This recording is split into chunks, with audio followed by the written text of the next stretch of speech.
आस्थीच्या देही मासाचा डोळा, पाहेन म्हणे ब्रह्माचा गोळा, तो ज्ञाता नव्हे आंधळा.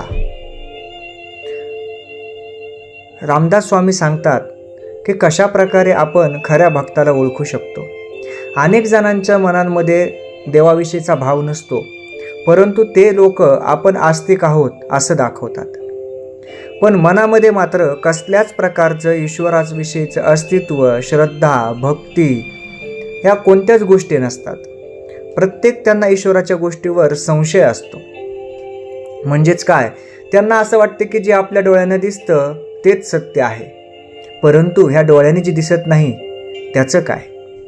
जे ह्या डोळ्यांनी दिसत नाही त्याच्या पलीकडे जर ईश्वर असेल तर याचं उत्तर ते शोधण्याच्या भानगडीतच पडत नाहीत.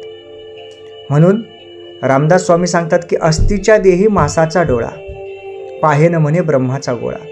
ह्या डोळा काय कामाचा आहे त्यांचा? कारण ह्या हाडामासाच्या देहामध्ये केवळ एक मासाचा बनवलेला तो गोळा आहे, ज्याच्यातून तो पाहतो, बघतो. त्याला काय दिसतं हे तो नाही ठरवू शकत. पाहेन म्हणे ब्रह्माचा गोळा. आणि हा विचार करतो नास्तिक मनुष्य, स्वतःला आस्तिक म्हणून घेणारा, की मी देवाला पाहिल.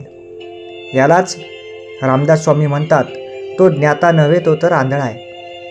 म्हणजे काय की देवाला जर पाहायचं असेल तर खरी भक्ती लागते.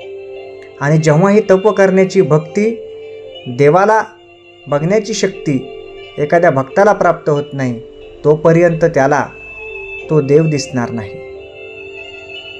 म्हणून देव पाहायचा असेल तर भक्ती निरपेक्ष आणि निर्मळ असली पाहिजे, तरच आपल्याला देव दिसेल.